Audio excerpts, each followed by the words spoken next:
On this episode of Eat Sleep Drive, we're putting my salvage GT4 up against a 991 GT3.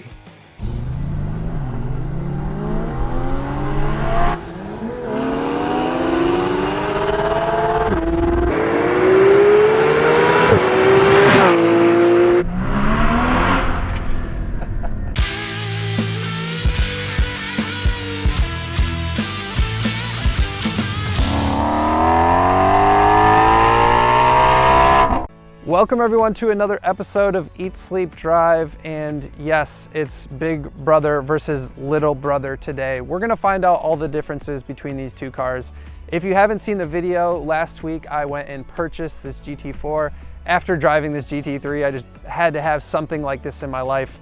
And there's some differences and there's some similarities, and that's what we're gonna do today. Let's take them for a spin. A quick note, I shot these videos in reverse, so the GT4 video is a little bit dark, but I promise it gets better when I jump in the GT3. All right, Porsche GT4. The big difference here, of course, other than obviously one is mid-engine and one is rear engine, is that this one is a manual. Manual transmissions are good. Now, PDKs are better for track times and stuff like that, but this is more fun, right? At least that's what I tell myself, and that's why I like to get manual cars. This is a very good manual transmission too, because not all manual transmissions are created equal. This one feels like it has metal bushings. They don't feel plastic, they don't feel rubber. It's solid feeling. It has a really nice throw to it. It has just like the perfect level of travel. So it's really one of the best manual transmissions that I've experienced, to be honest with you, or shifters, I should say. The clutch itself is actually a little bit firm. It's on the firmer side. I'm kind of surprised by that. It takes a pretty decent amount of pushing of the pedal to depress the clutch. But when both of these things together are what's wonderful about the GT4, and you know, it's a different buyer. The GT3 is a little bit more of a GT car in the true sense of the term. It's a grand touring car. It's made for longer distances. You can take it to the track for sure, but this is more kind of the fun track toy, and it feels like it when you take this thing around turns, and when you feel the limit of this thing. Everything feels like it's happening right under your ass. And that's like the best compliment to a mid-engine car, right? Is that just that the rotation, this car is not slow. The rotation is all right here, and everything is super balanced, and you can really just drive it how you want to drive it. And that's what I really love about the GT4. The steering, as you'll see when I get in the GT3, I mean, the front suspension and the steering are identical from these cars. They did a little bit of tuning with the ECU and stuff like that, but they're identical. So they were carryover from the GT3 into the GT4. So of course they feel very similar. The difference being this car just feels a little bit smaller, and I'm going to cover the dimensions when I'm in the GT3. But for these tighter roads, and if you're someone who's in the UK who has even tighter roads, to me, it's got to be the GT4. Now, we will talk about the advantages of the GT3, and there are plenty when we get in that car. So why don't we go do that now?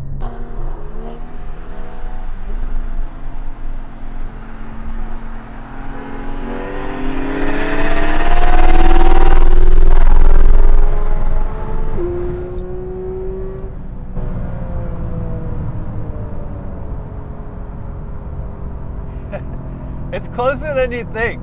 It's really kind of close. So one thing I wanted to plug is this right here. This is the pump glove set up by my buddy who helped me get this GT4. It's actually a really smart idea. Obviously with like COVID, everybody's worried about germs, but to have a glove that's designated to just when you fill up gas, grab it, grab the pump, do your thing, take the glove off carefully. Obviously you don't want to touch the surface, and then The thing that really makes this special, obviously, is the magnet. So,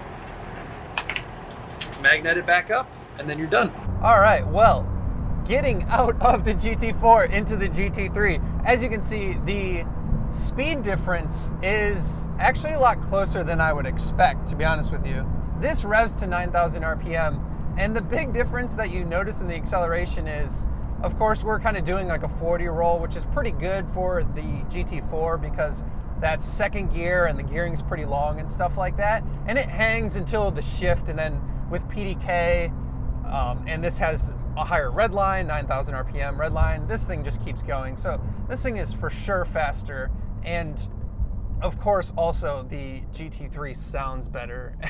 Any engine, especially a flat six that revs to 9,000 instead of 8,000 is going to just sound significantly better. And this just feels like, it feels like it revs freer, feels like it revs happier, it feels slightly more motorsports grade. Obviously, they're both pretty good, but the GT3, the specialness is in the engine, and as good as the GT4 engine is, the slightly modified Carrera S engine, it just goes to show how incredible this engine is. Now, when we start talking about other things, the steering feels very similar. The only difference really, and as we're gonna get off this main road here and go on some twisty roads, as I'll demonstrate, is really the rear steer is what makes the big difference here. Obviously, engine in the rear in the GT3. With the GT4, you have a mid-engine. And the rear steer does give a different dynamic to this car versus that other car. And you don't really need rear steer in a mid-engine car, right? Because it's inherently better. So let's hop off in this back road. The PDK, I've already talked so much about the PDK. It's foolproof. It's super fast. It's obviously the quickest way around any corner. Let's stick it in full manual mode. You guys know I love this road. It's very tight.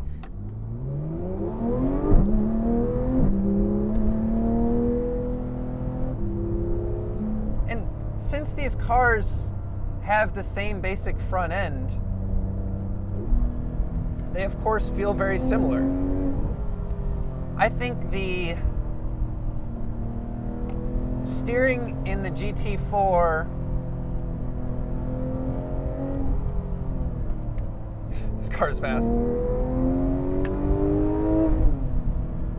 The steering in the GT4 feels a little bit lighter, and I guess that's what you would expect because this car has wider front tires than the GT4. The GT4 has a little bit narrower tires, but of course it's dealing with a little bit less weight. This thing is slightly heavier, but not by much. And the big thing is this car is about 2 inches wider, and on a road like this, where every inch counts, and you could talk to any female, of course, every inch counts, 2 inches wide on 2 inches wider on this road is a pretty big difference. It's about 6 inches longer, the GT3 is, than the GT4. And yeah, of course, it feels like a bigger car. Oh God. That bump gets me every time. Yeah, I mean, with the rear engine and the rear steer, they do dial out some of that weight flopping around in the back end, but you could still feel it in this car. And that's really the big difference. The way the GT4 pivots, it pivots right here. It's like right under your ass, right the center of the car. Boom, boom, boom. You can balance it. It feels a lot lighter than this, even though they're only about 100 pounds weight difference, give or take. But the GT4 just feels lighter, and that's what I enjoy more about it.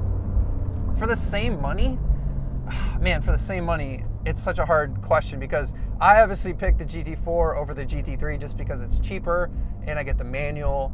I like the balance of it. But with the GT3, this engine is just something else. So, and it's a little more Grand Toury, honestly. It's a little more of a gonna blitz the highway It's capable on the back roads, but once again, it's a little bigger. So, you know, what do you want? I think the GT4 would probably be a little more fun on the track, just being that you have the manual. It's a little more fun to me on a back road, but if you're going for ultimate speed, obviously you get the GT3. So let me know what you guys think. I hope you guys enjoyed the video. GT4 versus GT3, this has been fun, and I can't wait to make more content with the GT4. Eat, Sleep, Drive TV on Instagram. See you guys next time.